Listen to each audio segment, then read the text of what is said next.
Les invito a que abramos la palabra del Señor en el libro de San Juan capítulo 8. Leo en el verso 29. Dice la palabra del Señor así: porque el que me envió conmigo está y no me ha dejado solo el Padre, porque yo hago siempre lo que le agrada. Amén y amén. La iglesia, hermanos, tiene una finalidad, y es la finalidad que Dios le trazó. Dios, hermanos, es el que estableció la iglesia. La iglesia no la estableció un comité, no fue un grupo de hombres, no fue la idea de una organización religiosa. La iglesia, hermanos, es el pensamiento de Dios. La iglesia ha sido delineada por Dios, planificada por Dios, estructurada por Dios.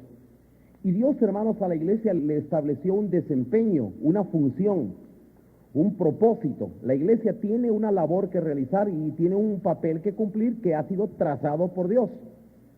Le voy a contar, hermanos, qué ha pasado a estas alturas y al tiempo que estamos viviendo. Ahora abundan las iglesias en esta época. Hay un montón de iglesias, muchas organizaciones que todas, hermanos, se nombran a sí mismas, se nombran iglesias. Pero el hecho de que alguien se nombre iglesia no quiere decir que realmente lo sea. En las escrituras muchas veces, hermanos, se le tiene que poner un adjetivo a algunas verdades que no fuera necesario, porque nosotros, hermanos, deberíamos de sobreentender que solo hay un Dios. Pero a veces se tiene que agregar en la Biblia el Dios vivo y verdadero. ¿Por qué se le tiene que agregar vivo y verdadero? Obviamente, hermanos, porque ante tanto falso concepto de Dios, hay muchas ideas, hermanos, tan erróneas y tan torpes acerca de Dios, que la gente, hermanos, tiene dioses, hermanos, que están muertos. Nombres de dioses, hermanos, que no existen. Entonces Dios, hermanos, para hacer referencia a lo real, tiene que decir el Dios vivo y verdadero. De igual modo, cuando se habla de la esperanza, tiene que hablar de una esperanza viva, tiene que hablar de una iglesia verdadera, tiene que hablar de un verdadero evangelio. ¿Y por qué tiene que calificarse de verdadero lo que supuestamente es verdadero? Vuelvo a repetir, hermanos, porque existe tanta falsedad, existe, hermanos, tanto error, existe, hermanos, tanta mentira, tanto engaño sutil, que frente a todo eso, hermanos, Dios tiene que recalcar, hermanos, en lo que es verdadero, e incluso a lo verdadero Dios, hermanos, se ve en la necesidad Dios, hermanos, de escribir las señales, las características que tipifican lo verdadero, para que nosotros no nos dejemos engañar frente a lo falso, frente a un facsimil. Entonces, frente a la mentira, frente al error, frente a tanto engaño, hermanos, Dios tiene que decir, miren, lo verdadero tiene que ser esto, y estas señales seguirán a mi verdadero pueblo, y en esto conocerán que ustedes son de verdad mis discípulos. Y el Señor tiene que dar señales y tiene que poner, hermanos, una serie de elementos que le dan figura a lo verdadero. Y vuelvo a repetir, no sería necesario, bastaría, hermanos, con decir iglesia para saber que no existe otra, solo una, la que Cristo estableció. Pero frente a la falsedad y frente a la mentira, hermanos, hay que agregar una serie de valores, una serie de señales para que nosotros, hermanos, aprendamos a reconocer lo que es verdadero. Muy bien, pues en esta mañana, hermanos, me interesa mucho hablar sobre algo. Dios, hermanos, a la iglesia le estableció un desempeño. La iglesia, hermanos, aunque ahora, hermanos, hay un montón de gente que levanta, forman un subgrupo, aquí ya cualquiera puede predicar, ya más o menos sabe un poco de Biblia, se para, predica, entonces la gente, hermanos, a eso le pone iglesia y bueno, le ponen un nombre impresionante. A la gente le gusta eso. Sin embargo, hermanos, ya van a ver ustedes cómo muchas organizaciones y muchos grupos, hermanos, no encajan en absoluto con la finalidad de Dios, con el propósito de Dios, porque Dios, hermanos, estableció una iglesia. Y ya vamos a ver a la luz de las Escrituras, hermanos, que la iglesia tiene una finalidad, tiene una razón de ser, un objeto de ser. Y si no se cumple, la pregunta, hermanos, es, pues entonces no tiene que ver nada con el plan de Dios, eso es otra cosa. Pues la iglesia de Dios, hermanos, tiene como finalidad primaria, más importante que cualquiera otra, es, hermanos, apartar un pueblo de hombres dentro de otro montón que no respetan a Dios. Dios, hermanos, necesita juntar un rebaño, un pueblo, hermanos, que a Él lo reconozca, que lo respete y que le agrade. Le voy a contar, hermanos, una parábola que un día, hermanos, Dios le tuvo que decir a Israel cuando Israel, hermanos, equivocando el camino, hizo lo que hoy hacen muchos evangélicos. Israel equivocó el camino, fue el primero, hermanos, que se equivocó. Dios había establecido un pacto con Israel, Si Israel hubiese cumplido con ese pacto, no habría habido necesidad de un nuevo pacto, ni de que Dios hubiera tenido que levantar una iglesia. ¿Saben ustedes, hermanos, que Dios levantó a la iglesia para provocar a celos a Israel? Y así lo dice. Dice, hermanos, que Dios dice, te provocaré a celos con un pueblo que no es pueblo, dice. Dios, hermanos, tiene que levantar una iglesia gentil solo para provocar a celos a un pueblo llamado Israel que no le cumplió a Dios con el propósito que Dios le había establecido. Y bueno, luego viene, hermanos, el Señor y levanta la iglesia, establece la iglesia, y ustedes saben, hermanos, la gran función y el gran interés de Dios de repente por la iglesia. Pero luego, hermanos, viene la iglesia ahora, y la iglesia hoy se vuelve, hermanos, en una organización religiosa que no cumple en absoluto con el plan de Dios, con el propósito de Dios. Pero quiero volver, hermanos, a hacer un poquito de la historia. Cuando Dios llamó a Israel, hermanos, vino Dios y oiga lo que dijo Dios. No voy a decir literalmente las palabras, pero lo podemos buscar si ustedes quieren. Dios le dice a Israel, hermanos, yo te he escogido, dice el Señor, para que me seas un pueblo diferente a los otros pueblos. Pero como Israel nunca cumplió eso, hermanos, y ustedes pueden leer a Moisés diciéndole a Israel, mira, ten cuidado de hacer todo lo que Dios te ordenó. No te vayas a contaminar ni vayas a andar en pos de los dioses de las otras naciones, porque a ti te escogió Dios para que le seas su pueblo, para que lo honres, para que le des fama, para que le des gloria, para que lo exaltes, para que le des nombre en la tierra. El trabajo de Israel, hermanos, era darle fama a Dios en la tierra. Desgraciadamente no lo hizo, hermanos. El trabajo de Israel, hermanos, era hacerle nombre a Dios aquí en la tierra, es darle fama a un Dios poderoso. Todas las naciones dirán, qué pueblo como este que tiene un Dios que está en medio de ellos, ¿verdad? Que se manifiesta poderosamente en medio de ellos. Israel, hermanos, falló y comenzó, hermanos, a llenarse de prácticas, hermanos, que nada que ver con lo que el Señor quiere. Hizo muchas cosas, hermanos, que desentonan con el plan de Dios. Entonces vino Dios, hermanos, y dice que Él tuvo necesidad de desentenderse de ellos, como que dice, bueno, así como ellos quebrantaron el pacto, yo también me desentiendo de ellos. Dios, hermanos, rompió el antiguo pacto cuando Israel, hermanos, no le importó cumplir con los acuerdos. Habían acuerdos, hermanos, porque un pacto es un acuerdo entre dos partes. Dios estableció un pacto con Israel, que fue el primer pacto o el Antiguo Testamento, es lo mismo. Primer pacto o Antiguo Testamento o Nuevo Pacto o Nuevo Testamento, es lo mismo. Tanto la palabra pacto como testamento es la misma raíz en el griego. Entonces, hermanos, Dios estableció con Israel, vuelvo a repetir, un pacto, un acuerdo. Dios cumplió con el suyo. Dice la Biblia, si nosotros fuéramos infieles, Él permanece fiel. Él cumplió con la parte del pacto. Israel no lo hizo, hermanos. Israel falló. Entonces Dios, hermanos, viene y levanta al profeta Isaías. Hay una parábola, hermanos, no lo voy a leer ahora. Hay una parábola, hermanos, donde Dios le dice a Israel así.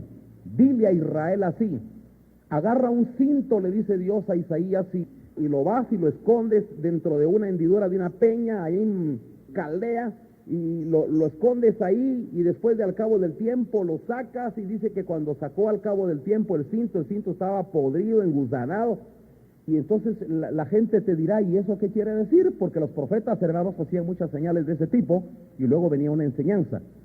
Entonces, oiga lo que le dijo Dios a Israel. Así como este cinto podrido que no sirve para nada, así me son ustedes. Y fíjense, hermanos, que ahí viene la profecía y Dios le comienza a reclamar a Israel. Porque saben ustedes, hermanos, el papel tremendo que juega un cinto dentro de la vestidura antigua. ¿Saben ustedes, hermanos, para qué servía un cinto antiguamente? El cinto, hermanos, es lo que agarraba el calzoncillo. Porque antiguamente, hermanos, la gente usaba túnica.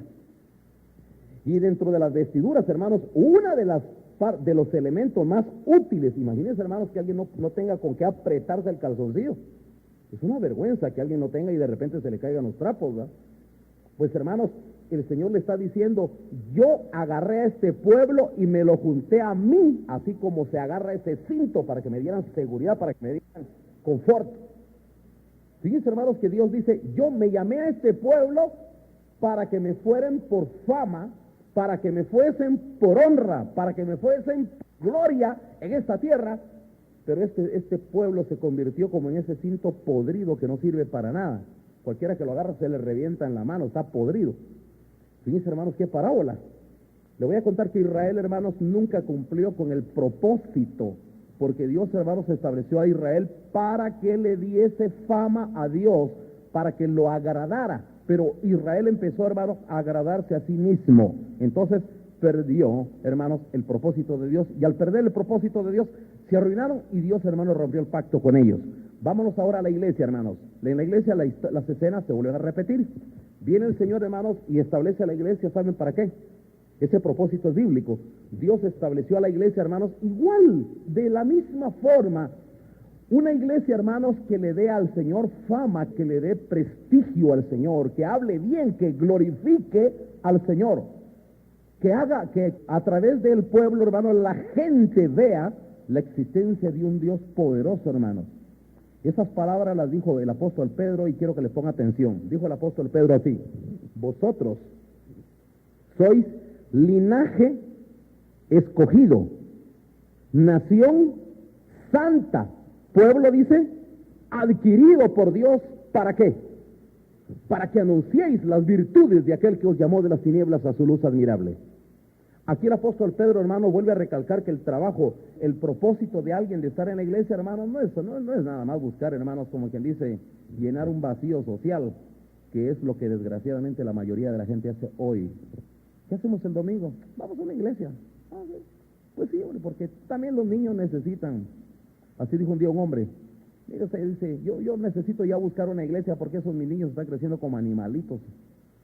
La gente, hermanos, ve la iglesia, hermanos, nada más como una función social, como un vacío social que necesitan llenar con asistir a una iglesia y obtener, pues, alguna moralidad. Pues algo bueno se les enseñará ahí, en la iglesia. Y ven, vamos a una iglesia. No creo que enseñen cosas malas en la iglesia, vamos. La gente, hermanos, busca la iglesia para llenar, hermanos, un pequeño vacío social. Y en cierto modo, hermanos, atenuar cierto complejo de culpa. Y se siente bien si puede dar alguna limosna por ahí, entonces eso, hermano, le tranquiliza el corazón y la gente se siente como que obtiene alguna indulgencia para la ensarta de maldades que hace durante su vida. Entonces, hermanos, la gente busca hoy la iglesia de esa manera. Pero el Señor, hermanos, al pensar en la iglesia, no pensó en eso, hermanos. El Señor dijo: pueblo adquirido para que anunciéis las virtudes de aquel que os llamó de las tinieblas a su luz admirable. Entonces, la función, según la mente de Dios, hermanos, ¿para qué estableció el Señor a Israel? Dios estableció a Israel, hermanos, para que fuese un pueblo que le diera fama, un pueblo que lo honrara, un pueblo que le diera nombre al Señor, un pueblo, hermanos, que le diera prestigio a un Dios vivo frente a un montón de naciones con dioses muertos, hermanos. Luego viene el Señor y establece a la iglesia, hermanos. ¿Y cuál es la finalidad de la iglesia? Que los que lleguen a la iglesia, hermanos, vivan, hermanos, y existan para darle buen nombre a Dios, hermanos, y que allá en el mundo la gente sepan, hermanos, que hay un Dios poderoso aquí en medio de nosotros. Y que la gente del mundo pueda decir algún día: iremos con vosotros porque nos hemos oído la fama que Dios está con vosotros. Eso es agradable, hermanos, que a través de usted, hermano, la gente allá afuera se dé cuenta que hay la fama de un Dios vivo en medio de nosotros. Y que usted, hermanos, traslade la gloria de Dios, la traslade y que la lleve, que usted porte la gloria de Dios, y toda la gente que a usted le conoce en su trabajo, en su casa, su familia, puedan ver en usted la gloria de Dios, hermanos, la vean. Y que no les quepa la menor duda, hermanos, que usted es portador de las virtudes de Dios, hermanos. Entonces, hermanos, ¿qué hacemos en la iglesia? Fíjense bien. El trabajo, entonces, en la iglesia, hermanos, ¿a qué venimos? Usted viene a trabajar, y todos los que vienen a la iglesia deberíamos de venir con la idea de que venimos a trabajar. Y en el trabajo, hermanos, usted y yo le vamos a hacer propaganda a un reino. Suena feo decirlo así, pero es la verdad. Jesucristo le vino a hacer propaganda a un reino, hermanos, y lo hizo, hermanos, haciendo muchas señales y muchos milagros. ¿Y saben qué decía Jesucristo? Acercaos, el reino de los cielos, venid, el reino de los cielos se ha acercado. Y hablaba, y el reino de los cielos, y miren, y el reino, y el reino, y el reino, y el reino. Y por todas partes, hermanos, ¿quién le quitaba de la boca del Señor el mensaje del reino? ¿Cómo anunciaba el reino? Y dice que lo anunciaba, hermanos, no solo con la boca, sino que hacía señales. Y la gente, hermanos, por medio de los milagros que él hacía y las señales, se daba cuenta que el Señor venía acercando un reino verdadero. Y los milagros que hacía, hermanos, es lo que le daban realismo al reino de Dios. Imagínense, hermanos, que usted venga y le vaya a decir a una persona, mire, yo le invito a que usted busque el reino de Dios. Y la pregunta, hermanos, es, ¿y qué puede ver las personas en usted, como quien dice, para que se entusiasmen en buscar el reino que usted les está anunciando? Porque usted les va a ir a anunciar el reino, pero ¿qué van a ver en usted? ¿Qué van a ver las personas en usted como para sentirse motivadas a venir a buscar un reino? Pues obviamente usted debería de estar anunciando virtudes, porque si no anuncia virtudes, usted lo único que va a ir a transmitir, hermanos, son ideas. Usted va a ir a persuadir con la boca a las personas. Jesucristo no persuadía con la boca. Jesucristo, la persuasión en el Evangelio de Jesucristo, hermanos, estaba en las señales que hacía. Eran abundantes las señales. Las señales y los prodigios que Jesús hacía, hermanos, eran incontables. Y la gente creía en el reino, hermanos, más lo que miraban que él hacía que por lo que él hablaba. Y un día el Señor Jesucristo incluso así les dijo, si ustedes no quieren creer a mis palabras, pues hombre, no crean, pero crean a mis obras, porque las obras que yo hago en nombre de mi Padre, ellas dan testimonio que el Padre está conmigo. ¿Cómo le va a ir a decir usted a la gente, hermanos? Miren, crean que Dios está conmigo. Dígaselo con las señales que hay en usted. Dígalo, pero no lo diga tanto con la boca, dígalo, muéstreselo con su forma de ser, con su conducta. Si alguien puede ver en usted algo diferente, hermanos, ahí está anunciando usted las virtudes. El apóstol Pedro dice, hermanos, que las mujeres cristianas, las mujeres de Dios, dice que deberían de tener una conducta suave, agradable, y deberían de vivir sujetas a sus maridos, dice, que solo con ese hecho de vivir sujetos a sus maridos, pueden ganarse a otras personas más que con 1000 palabras, dice. Por su conducta sujetas a sus maridos. ¿Saben por qué? Vaya a usted al mundo, hermanos, en el mundo no hay una sola mujer que se sujete a su marido. No hay una sola mujer que se sujete a su marido en el mundo. Si surgen de repente en la iglesia, hermanos, hermanas, que de veras se sujetan a sus maridos, sin palabras, solo con su conducta se gana otro montón para Dios. Porque eso ya es un milagro, hermanos. Que haya mujeres, hermanos, que de veras se sujeten a sus maridos, es todo un milagro. Créanme, eso, hermanos, es evangelio. El evangelio, hermanos, vuelvo a repetir, no es que una mujer venga y se la lleve, que es una gran paladina y que habla y que dice, y que miren, arenga, ahí hablando cosas de Dios. No, hombre, sería preferible que se tapara un poco la boca, pero fuera sujeta a su marido. Le aseguro que puede ganar más personas para Dios así, que hablando demasiado. Hermanos, el mundo está lleno de gente parlanchina. Le gusta hablar, la gente, hermanos, quiere convencer a los demás con la boca. La gente, hermanos, se ha vuelto paladines del evangelio, pero con la lengua. Pero no pueden ganarse a nadie más con virtudes. Quiero volver a repetir, hermanos. Nosotros, hermanos, en la iglesia, Dios nos llamó, hermanos, para que anunciemos las virtudes. Pero ustedes saben que la palabra virtud en griego se traduce poder. Entonces lo que hay que anunciar es el poder. Y el poder no se anuncia con la boca. El poder se anuncia, hermanos, con obras, con hechos, con testimonios. ¿En qué momento nosotros anunciamos las virtudes de aquel que nos llamó de las tinieblas a su luz admirable? En el momento, hermanos, en que nosotros podemos trasladar nuestras obras portentosas, extraordinarias, cambios reales. Cuando nosotros, hermanos, podemos transmitir este tipo de evangelio, entonces, hermanos, nosotros sí estamos anunciando las virtudes de aquel que nos llamó de las tinieblas. Ahora fíjense bien, hermanos. Entonces, si nosotros quisiéramos encontrar, hermanos, un propósito importantísimo para la iglesia, es este, hermanos. Dios levantó la iglesia, hermanos, para que le dé fama, para que le agrade a Él. Dios buscó, hermanos, una iglesia, hermanos, que llene una medida que a Él le guste, que le agrade al Señor. Ahora le voy a contar qué ha pasado en este tiempo, hermanos, y qué es lo que estamos viviendo en los días finales antes del regreso de Jesucristo. Antes del retorno de Jesucristo, hermanos, nosotros estamos viendo el surgimiento de un montón de iglesias, hermanos, donde lo que menos quieren es agradar a Dios, sino que donde la gente está buscando donde agradarse a sí misma. La gente quiere agradarse, por eso, hermanos, es que la gente busca hoy un buen edificio, la gente busca, hermanos, buena música, porque está buscando, hermanos, un deleite personal, algo que le agrade a sus ojos, algo que le agrade a su persona, a su ser. La gente está buscando, hermanos, algo cómodo. El evangelio que hoy se predica, hermanos, pretende, hermanos, ir haciendo sentir bien a la gente. Si nosotros nos ponemos a analizar el evangelio de ahora, compárelo. Ojalá pudiéramos hacer una comparación y usted se va a asustar. Agarre el evangelio que predicó Jesucristo, aquí, las palabras que él predicó, y ponga de este otro lado las palabras que hoy son populares dentro de las prédicas del evangelio que hoy se oye en las iglesias. Pero hágalo inteligentemente. Ponga aquí las palabras de Jesucristo y ponga del otro lado las palabras que usted va a oír y se va a asustar de la horrorosa discrepancia que hay entre una y otra. Aquí va a encontrar, de este lado, hermanos, usted va a encontrar un evangelio, hermanos, muy lisonjero, chaquetero. Un evangelio, hermanos, donde trata de ganarse a la gente, recalcando, hermanos, tanto temas blandos, temas que le gusta oír a la gente. El amor, y recalcan exageradamente el amor, y el amor. Miren, usted va a encontrar, hermanos, que el mensaje trillado dentro de las iglesias es el amor. Y hablan del amor, y el amor, y el amor, y el amor. Por este lado usted encuentra a Jesucristo, y oiga usted que la palabra que Jesucristo repite con más frecuencia es justicia. Agárrela, compare, analice todos los mensajes de Jesucristo y se va a sorprender que la palabra que más Jesucristo, hermanos, utilizó fue justicia, no tanto amor.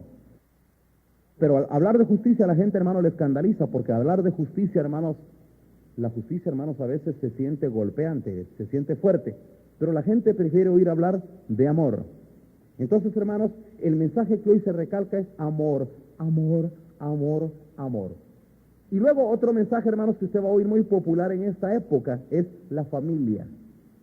De veras, en la mayoría de organizaciones religiosas, aún las de más prestigio, usted se da cuenta, hermanos, que el tema trillado es la familia, porque la familia es un toque de susceptibilidad, es algo que agrada a la carne humana, a la carne de los hombres.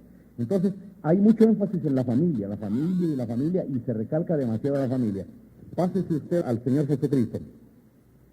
Y el Señor Jesucristo, en primer lugar, ni siquiera tocó el tema, nunca lo mencionó. Pero las poquitas veces que el Señor hizo referencia a la familia, habló, hermanos, de algo contrario a lo que usted oye hoy. ¿Ustedes piensan que yo he venido a meter paz en las familias?, dijo Jesús. Les digo que no. Porque de aquí en adelante va a haber división en las familias. Van a estar divididos 2 contra 3 y 3 contra 2. El padre estará contra el hijo y el hijo contra el padre. La madre contra la hija y la hija contra la madre. Y los peores enemigos del hombre serán los de su propia casa. Le voy a contar otra vez. El Señor Jesucristo, hermanos, cuando se refería a la familia, vuelvo a repetir, es tan distinto el enfoque al cual hoy le dan, hermanos, la mayoría de los predicadores. Jesucristo dijo: no hay profeta sin honra sino en su propia familia, en su propia casa. No hay profeta sin honra sino en su propia casa.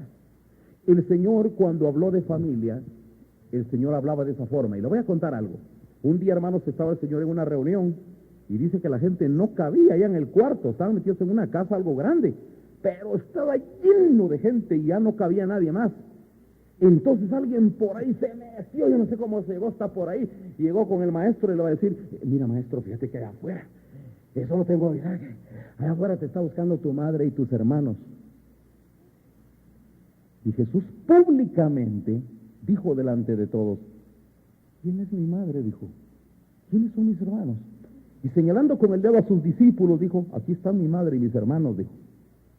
Porque todo el que haga la voluntad de mi Padre que está en los cielos, ese será mi hermano, mi hermana, mi madre. ¿Ah? ¿Le asusta? Pues sí, nos asusta porque estamos tan acostumbrados a oír hoy un evangelio, hermanos, blando, un evangelio muy sensual, un evangelio, hermanos, donde tratan de ennoblecer lo que Dios no está ennobleciendo. Si algo el Señor ennoblece, hermanos, es una nueva familia, que es esta, la familia de la fe. Esto sí la ennoblece el Señor. Esto sí lo engrandece el Señor, pero la familia carnal no la está ennobleciendo el Señor en ningún momento, al contrario. Otra vez el Señor iba caminando y la multitud iba por ahí, hermanos, entonces alguien vino, una mujer dice que se paró por ahí y dice que ya se puede imaginar, hermanos, que usted va en la calle con un montón de gente, no crea usted que alguien va a hablar así al oído, tuvo que haberlo dicho a voz en cuello. Y una mujer va por ahí, hermanos, y le grita al maestro: maestro, le dice. Seguramente le quiso tocar, como ya conocían las actitudes, entre comillas, desamoradas de Cristo. Me imagino yo que trató de tocarle alguna susceptibilidad. No se deja de percibir, hermanos, el dardo del diablo en cada instancia de los hombres hacia Jesús. Pero fíjense, hermanos, de que viene aquella mujer y le dice así, y grita, maestro, le dice, bienaventurado el vientre que te trajo y los senos que mamaste. La pregunta es, ¿qué objeto tenía sacar eso? No sé si me entienden. ¿Qué objeto tenía sacar eso a colación? Obviamente, hermanos, como que le quería tirar un mensaje indirecto, ¿ah? Como que le quería dar su golpe a Jesús, como que le quería decir, desamoradote, ni se acuerda de su madre. Miren, hermanos, es lógico, eso es lógico. Es lógico, hermanos, que ese tipo de dardo, ese tipo de acusación, tiene algo. ¿Qué objeto tenía sacar a María en ese momento ahí, cuando el Señor va caminando, haciendo milagros? Es obvio que eso pretende, hermanos, decir algo. Tiene un mensaje no tan subliminal que se diga, es muy directo. Y aquella mujer, hermanos, viene y se para y dice, maestro, le dijo, bienaventurado el vientre que te trajo y los senos que mamaste. Y vino Jesús, hermanos, y se paró y públicamente también le dijo, más bienaventurado el que oye mi palabra y la pone por obra, le dijo. ¿Ah? ¿Verdad que era maravilloso el Señor Jesucristo, hermanos?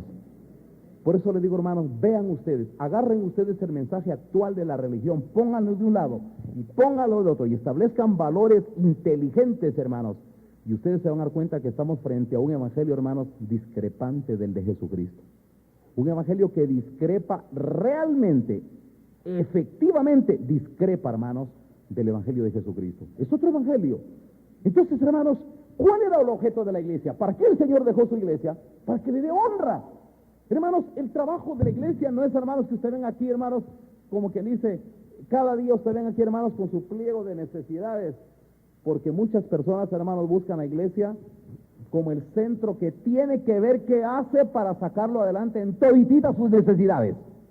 Cuando alguien, hermanos, piensa así, les aseguro, hermanos, que aún no entiende, todavía no le ha entrado, no le resplandece la luz del evangelio de la gloria de Cristo, no lo ha entendido. Muchos no han logrado entender, hermanos, que la Biblia, que el Señor dio una gran verdad, dijo más bienaventurada cosa es dar que recibir. Cuando nosotros les damos al Señor, Él nos da. Pero aquel tipo de personas, hermanos, que llega a la iglesia solo con la mano extendida y solo pide. Y solo va como un mendigo de amor, de comprensión, de cariño, de interés, de necesidades. Y siempre, hermano mío, solo va como quien dice con su pliego de peticiones y su desempeño dentro de la iglesia solo es pedir, pedir y pedir. Le aseguro, hermanos, que no ha entendido para qué es el evangelio. Yo llamé a este pueblo, dijo el Señor, hermanos, para que me sean por honra, por fama, y no quisieron, dice. Así que son como este cinto podrido que para nada sirve. Cuando el Señor llamó a la iglesia, hermanos, lo llamó, hermanos, para que hicieran una labor para Él. ¿Saben, hermanos, cómo dijo Jesús en cierta ocasión? El reino de los cielos es como un padre de familia que teniendo 2 hijos dijo al primero, hijo, ve a trabajar hoy a mi viña. Oiga esto, hermanos. Cuando Dios, hermanos, piensa en llamar a cada uno de nosotros, siempre piensa en llamarnos para que trabajemos en su viña. No para otra cosa, hermanos. Claro que, hermanos, ya usted trabajando aquí en la viña, no se preocupe porque el Señor le va a dar a usted manutención, ¿ya? El Señor se va a preocupar de su salud, de que a usted no le falte comida, que a usted no le falte ningún bien, que usted tenga todo. Pero eso, hermanos, ya se lo va a dar el Señor como añadidura. Eso ya va a ser añadidura. Pero usted no debería venir a buscar la iglesia por las añadiduras. Usted debería venir a buscar la iglesia, hermanos, porque usted debería estar convencidos cuál es el propósito del Señor. El reino de los cielos es como un padre de familia que tiene 2 hijos y dice al primero, hijo, ve a trabajar hoy a mi viña.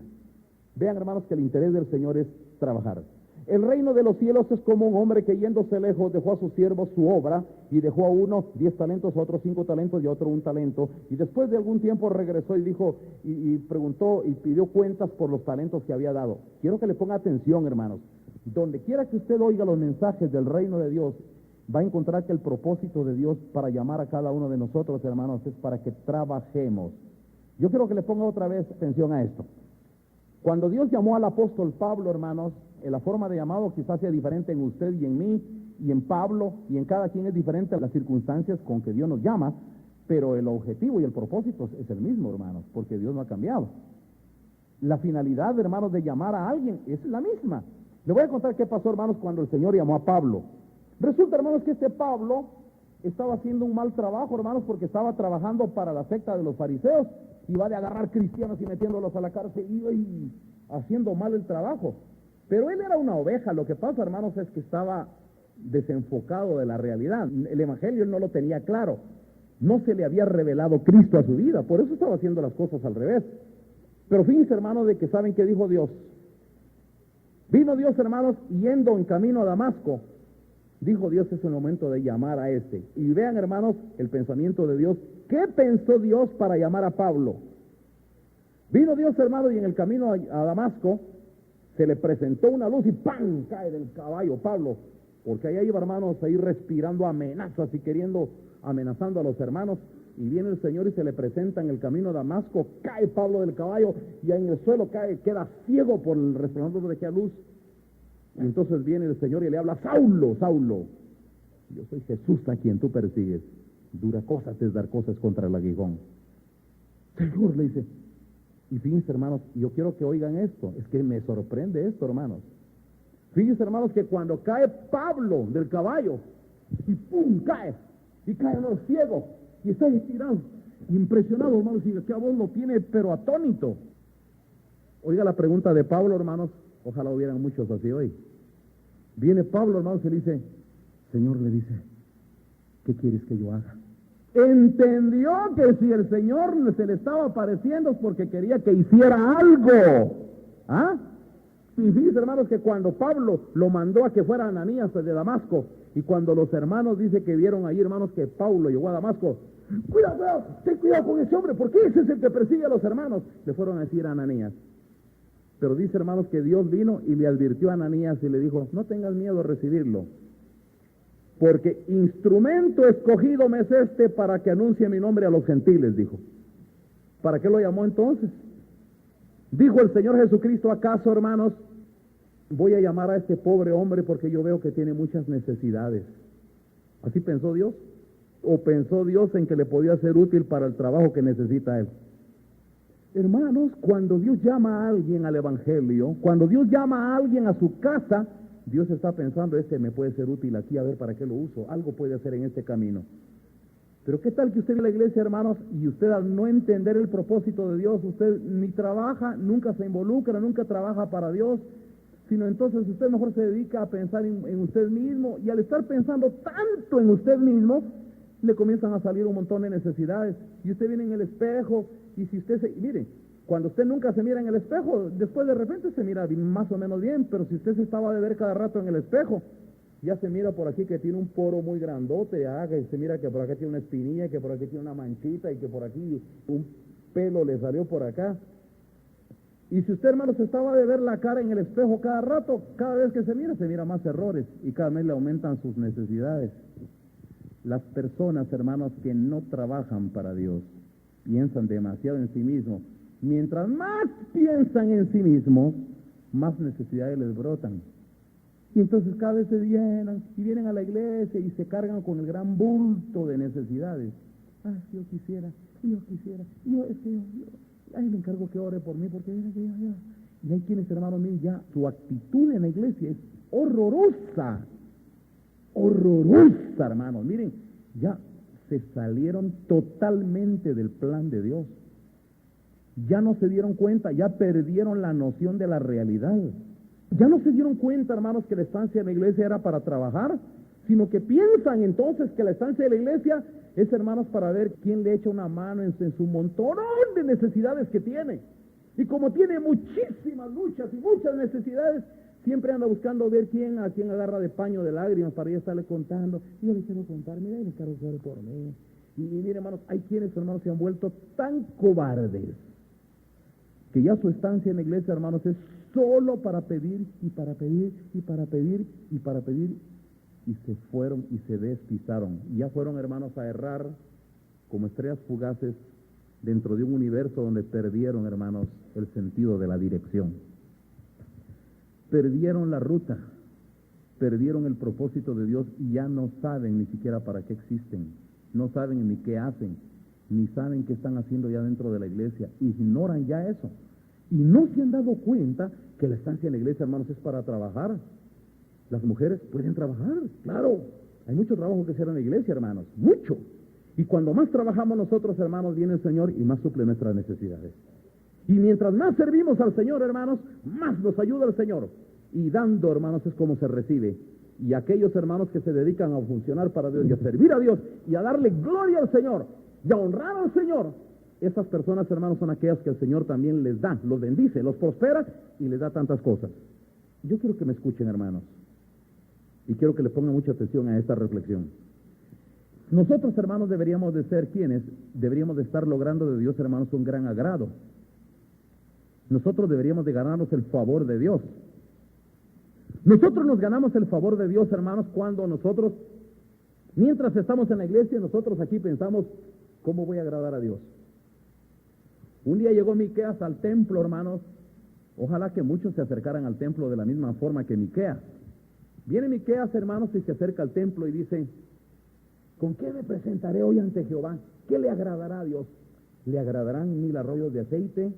¿Le agradará el fruto de mi vientre por mi rebelión, el primogénito por mi pecado? ¿Con qué me presentaré ante Dios? Él iba pensando, hermanos, ¿cómo le caigo bien a Dios? ¿Cómo hago? ¿Qué hago para caerle bien a Dios?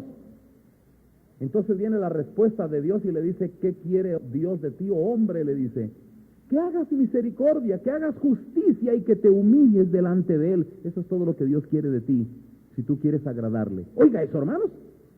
Qué bonito, porque Miqueas, hermanos, pues aunque sea pensando en algo material, pero decía, ¿qué hago para agradarle a Dios? ¿Saben ustedes cuál es la mentalidad de la gente religiosa hoy, hermanos, en la mayoría de las iglesias?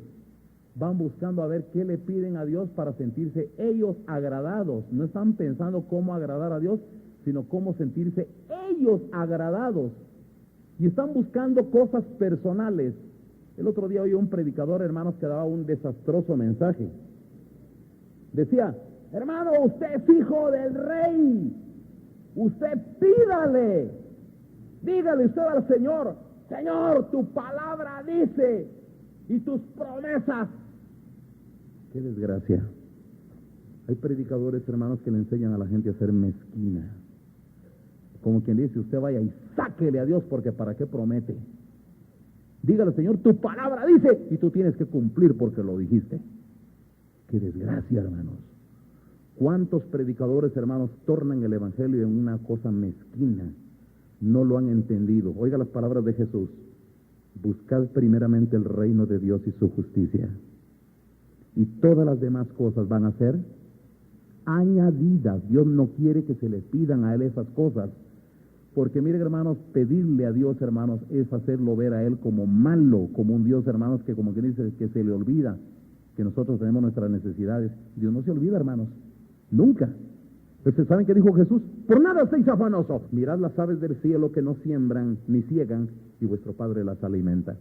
Mirad los lirios del campo que no tejen ni hilan, y vuestro Padre los viste. Ni aun Salomón con toda su gloria se vistió como uno de ellos. ¿Cómo no va a ser Dios mucho más con vosotros, hombres de poca fe? Necesita usted, hermanos, entonces estarle reclamando al Señor y sacarle en cargo a través de su palabra para que el Señor le dé y lo bendiga y le dé, porque como que dice, Señor, tú lo dijiste y tú no eres un hombre para que mientas, ni hijo de hombre para que arrepientas, así que tienes que responderme porque tú ya lo dijiste. Qué horroroso, hermanos, qué mezquino, qué bajo, eso es vil. Hermanos, la estancia nuestra en la iglesia, ¿saben para qué debería de ser? Usted y yo deberíamos de ver cómo caemos bien a Dios, hermanos. Venga a la iglesia a tratar de caerle bien a Dios. Busque, pregúntele usted, Señor, ¿qué quieres que haga? ¿Cómo te puedo caer bien? ¿Cómo te puedo agradar? ¿Qué hago para complacerte, Señor? No venga usted, Señor, ¿qué puedes hacer para que yo me sienta feliz? Deje de pensar en su felicidad. Eso es egoísta. Cuando nosotros honramos al Señor, el Señor nos da felicidad y nos da mucho más que todo eso, hermanos. Pero nosotros deberíamos de ir pensando, hermanos, en qué le vamos a dar a Dios. Le voy a contar algo que dijo un día el apóstol Pablo. Ya van a ver ustedes, hermanos, que vuelvo a repetir. El mensaje de la Biblia con el mensaje que hoy se predica en muchas iglesias es discrepa. Quiero que lo lean. Gálatas capítulo 1. ¿Ven, hermanos? Y ya van a ver ustedes, hermanos, que el apóstol Pablo le llama a esta nueva modalidad de evangelio, le llama anatema. Le llama anatema, ya lo van a ver. Fíjense, hermanos, cómo dice el apóstol Pablo. Gálatas 1, verso 8. Pónganles mucho sentido. Dice, hermanos, mas si aún nosotros, dice Pablo, o un ángel del cielo os anunciare otro evangelio diferente del que os hemos anunciado, sea anatema o maldito. Anatema o maldito. Oiga lo que dijo el apóstol Pablo. Si alguno predica un evangelio diferente del que está escrito aquí, si aún nosotros, dice Pablo, o un ángel del cielo viene aquí a predicarlo, como que dice, pues aunque fuera un ángel, no le crean, porque no puede haber otro evangelio que el que ya fue trazado en la palabra de Dios. Así que si alguno, hermanos, pretende darle otro toque, otro enfoque diferente, hermanos, al que es tan inteligente, al que se puede comprender fácilmente con los sentidos de la inteligencia, y presenta otra modalidad de evangelio, es maldito, dijo Pablo. Pero quiero que le ponga atención a esto. Verso 9, como antes hemos dicho, también ahora lo repito, si alguno os predica diferente evangelio del que habéis recibido, sea anatema. Lo repite 2 veces. Quiero que le ponga atención, hermanos. Ahora, el siguiente versículo nos va a dar la idea, hermanos, en dónde se puede pensar un evangelio diferente. Mire, póngale atención al siguiente versículo. Verso 10. Dice Pablo, pues busco ahora el favor de los hombres o el de Dios. ¿O trato de agradar a los hombres? Pues si todavía agradara a los hombres, ¿qué dijo Pablo? No sería siervo de Cristo. Ahí está, hermanos. Ahí está. ¿En dónde se nota, hermanos, hoy un evangelio diferente al que está escrito? Cuando el evangelio busca agradar a los hombres, ya no es el evangelio de Cristo. Porque en el evangelio de Cristo, hermanos, los hombres deben de buscar agradar a Dios.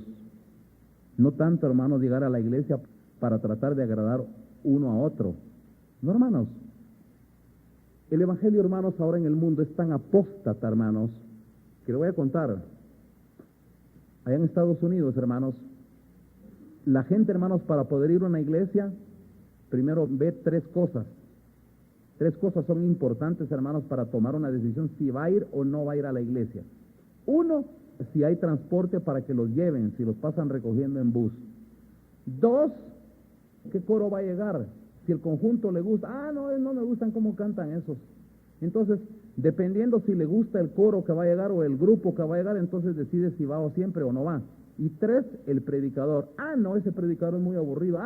Ese es bien ameno. El predicador que los haga reír, que sea más guasón. El predicador, hermanos, que tienda a ser más guasa, más chistes, más que sea más irónico, que sepa meter las puntadas así de chistes. Hermanos, entonces la gente dice, hoy sí vamos a la iglesia, porque nos pasan a traer, va a haber un buen grupo y va a estar predicando al hermano fulano de tal. Entonces, como que dice, eso es un atractivo, es una desgracia, eso es apostasía.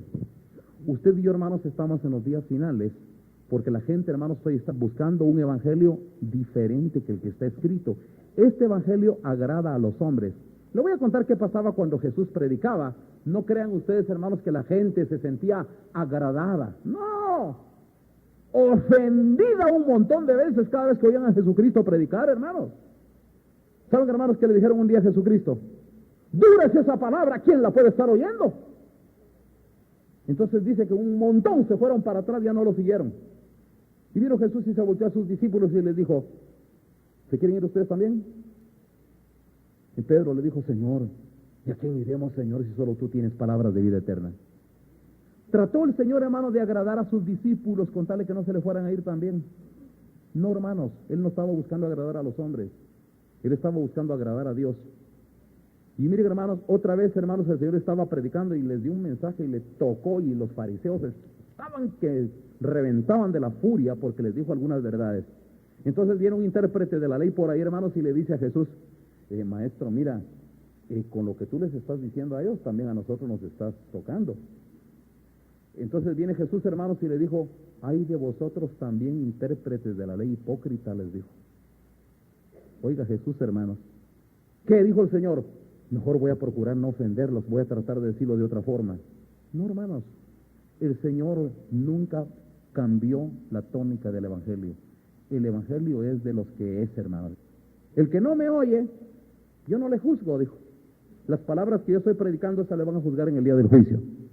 Pero cambió el mensaje el Señor. le bajó volumen al mensaje de Jesucristo, le trató de bajar la tónica, trató de suavizarlo, trató de ablandarlo, trató de agradar a la gente. Nunca, hermanos. Y Pablo, fiel seguidor del maestro, hermanos, aquí viene y dijo una gran verdad. Si viene algún otro predicando un evangelio diferente que el que está escrito, sea maldito. ¿Busco yo el favor de los hombres o el de Dios? ¿A quién quiero yo caerle bien? ¿A los hombres o a Dios? Si yo quisiera caerle bien a los hombres, dijo Pablo, entonces yo no sería un siervo de Cristo. Hay muchos predicadores hoy, hermanos, que son siervos de hombres, pero no de Dios. Porque si fueran siervos de Dios, darían el mensaje como Dios lo da. Y no estarían, hermanos, ahí viendo si cae bien o si cae mal. Simplemente entregarían el mensaje como Dios lo dio. Entregarían el mensaje como está escrito, hermanos, porque el que es de Dios lo recibe, el que no es de Dios lo murmura. Un día, hermanos, Jesús estaba predicando, escuche esto, y dice que un grupito por ahí, hermanos, se puso a murmurar. Yo no estoy de acuerdo. ¿Y cómo es que dice que no sé qué? Y comenzaron, hermanos, a criticar las prédicas de Jesús, y comenzaron ya a causar cierto disturbio ahí dentro de la multitud. Y vino el Señor Jesús y se detuvo y les dijo, no murmuren. Yo se los dije claramente, nadie puede seguir en pos de mí si el Padre que me envió no lo trae. Y yo lo resucitaré en el día postrero. Así que les dijo, ustedes no pueden creer en mí porque no son mis ovejas. Fácilmente el Señor, hermanos, no tiene interés, hermanos, en ir a andarle sobando la leva a las personas con tal de que le sigan. No tiene necesidad del Señor, hermanos, de ir a chaquetear a la gente o de ir a hablarles de amor. Nada, el que es de Dios sigue, hermanos. No importa que sienta dura la palabra, pero no la va a dejar porque sabe que solo allí hay vida eterna. La palabra, hermanos, de Dios puede ser dura, pero es la única que salva. Así que, hermanos, usted y yo, hermanos, estamos ahora en una época, en el tiempo, hermanos, donde la gente hoy sabe para qué busca una iglesia. Vuelvo a repetir, la gente está buscando hoy una iglesia, hermanos, no porque tengan un gran interés de agradar a Dios, porque no les interesa agradar a Dios, hermanos. No les interesa caerle bien a Dios. Están buscando una iglesia, hermanos, que les caiga bien a ellos. Están buscando, hermanos, un lugar donde se sientan ellos bien, donde se interesen en ellos. Un día, hermanos, vino aquí una muchacha, nunca se me olvida, hermanos, una muchacha que estaba cerrando en la universidad. Y vino y era muy soberbia. Y no se relacionaba con nadie, y así, y ahí estuvo. Yo no sé, aguantó algún tiempo aquí en la iglesia, pero nunca hablaba con nadie, ni se relacionaba con nadie. Pues un día platicando conmigo me dijo, mire, me dice, yo lo que siento es que aquí ni le hablan a uno. Me dijo, yo necesito encontrar a alguien que a mí me comprenda. Yo necesito a alguien que me entienda, me dijo. Entonces yo le dije esa vez, todas las personas que están aquí en la iglesia vinieron y encontraron la misma dificultad que hoy usted está encontrando, le dije.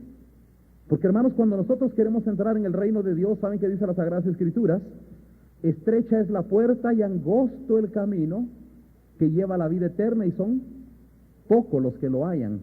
El camino hacia Dios, hermanos, tiene muchas dificultades, y usted tiene que lograr vencer esas dificultades y meterse. Pues si usted viene y dice, yo siento que aquí en la iglesia ni le hablan a uno y uno no puede, porque, pues miren, cada uno de los que están aquí en la iglesia vino y encontró la misma desventaja que usted está encontrando hoy, ¿o no fue así? ¿Y cómo le hicieron para pegar un montón que están aquí? ¿Y cómo lo hicieron para encajar al final de cuentas? ¿Y cómo lo hicieron para quedarse en la iglesia? Si se encontraron con un montón de gente hostil que no habla, que no se comunica, que no dicen nada, que son poco amables, que a usted nunca le hablaron de Cristo y usted vino ahí y nadie le habló. Pero ¿cómo lo hicieron ellos para permanecer? ¿Cómo es que están cada uno aquí? Porque entendieron, hermanos, en su corazón que nosotros venimos, hermanos, para agradar a Dios y no a los hombres. ¿Me entiende, hermanos? Cuando usted venga, hermanos, y se dé cuenta que lo que el Señor está haciendo, hermanos, esto, ¿saben qué es, hermanos? Esto es una gran empresa, es un gran negocio, hermanos. Y así lo dijo Jesús. Jesús tenía 12 años, hermanos, y se le zafó a María y a José. Y ella se fue a meter al templo, hermanos. No mucho lo querían, hermanos. Ya ve usted que a Jesús no lo quisieron, hermanos. ¿Cuántas veces no lo quisieron matar? Pero él se fue a meter al templo, hermanos. Y cuando lo halló José y María, hermanos, después de algún par de días, hermanos, que andaba perdido, lo fueron a regañar. Y el Señor les dijo, 12 años, hermanos, y les dijo, ¿por qué me buscabais? ¿No sabíais que en los negocios de mi padre me conviene estar? Quiere decir que desde los 12 años ese niño ya miraba las cosas de la iglesia como un negocio de Dios en el cual hay que trabajar. Les aseguro, hermanos, que muchas personas hasta el día de hoy vienen a la iglesia y no lo entienden todavía. No se han dado cuenta, hermanos, que el Señor aquí a usted lo contrató para que trabaje. Para eso lo llamó el Señor. Si por si no lo tenía claro, ya lo tiene claro esta mañana. Usted vino aquí contratado por Dios para que trabajara. Ahora, si usted no quiere trabajar, bueno, no se le puede obligar tampoco. Usted tiene libertad para hacerlo o no hacerlo. Pero yo sí tengo libertad también para decirle a usted la verdad. Dios a usted lo trajo aquí para que trabaje. Usted necesita trabajar. Y cuando usted trabaje, va a dejar de estar pensando así que yo aquí, yo allá, y yo por este lado, yo atrás, yo adelante, yo por más arriba, yo más abajo. Hay quienes, hermanos, solo piensan en sí mismos. Solo viven para pensar en su mundo egoísta, en los suyos, en los que tienen cerca, en sus hijos, en los que están cerquita de él. Hay personas, hermanos, que solo viven para su propio ilimitado mundo de egoísmo. Les aseguro, hermanos, que cuando una persona es así, lo que está buscando quizás, hermanos, es otro tipo de institución. No está buscando la salvación. Le voy a contar otra cosa más. La gente que buscaba a Jesucristo, hermanos, dentro de la gente que buscaba a Jesucristo, había muchas personas, hermanos, que la mentalidad la tenían tan errónea como muchos hoy. Imagínense, hermanos, que pasaron 10 leprosos por ahí. Jesús, hijo de David. Y todo ese reconocimiento, no crea usted, hermanos, porque lo querían agradar a él. No, lo están gritando, hermanos, porque ellos quieren un favor. Están leprosos y quieren ver si no le sacan un milagro al Señor. ¿Qué quieren que les haga?, preguntó Jesús. Como el Señor ya sabía que un montón de gente solo lo que quiere es recibir un su favorcito por ahí. Pero no es porque no lo quieran amar, ni le quieran servir, ni siquiera que se quieran meter al reino de Dios. Solo quieren un su favorcito. Así que vinieron 10 leprosos y gritaban: Jesús, hijo de David. ¿Qué quieren que les haga?, preguntó Jesús. Que seamos limpiados. Está bien, les dijo Jesús. Vayan y paguen la purificación al sacerdote. Están ya sanos, les dijo. Y dice que en el camino, ¡pum!, la lepra se les desapareció y recibieron un milagro. ¿Y cuándo recibieron el milagro? Los 9 encantados de la vida, porque recibieron lo que querían. Pero uno de ellos, hermanos, vino y se paró y no pudo continuar su camino. Se dio cuenta, hermanos, que aquí esto tenía otra cosa, había algo más ahí. Y regresó, y cuando lo vio desde lejos, dice, venía: ¡bendito, gloria a Dios! Y venía glorificando a Dios. Y cuando Jesús lo vio, oiga, hermanos, y no fueron 10 los que fueron limpiados, les dijo. Solo uno volvió para dar gloria a Dios, dijo. Levántate, le dijo el Señor, tu fe te ha salvado. Este recibió, además de la sanación, salvación. Les aseguro, hermanos, que hoy hay muchas personas que llegan a una iglesia y le sacan sus favorcitos a Dios. Sí, fíjese, hermano, que yo necesito. Ya. Algunas personas, hermanos, son libres de opresiones, reciben consejos para su familia, mejoran sus trastornos mentales, psicológicos, traumas, salen de algunos apuros, de algunos vicios. Dios les hace muchos favores. Les aseguro, hermanos, que muchos llegan a la iglesia y reciben muchos beneficios de Dios.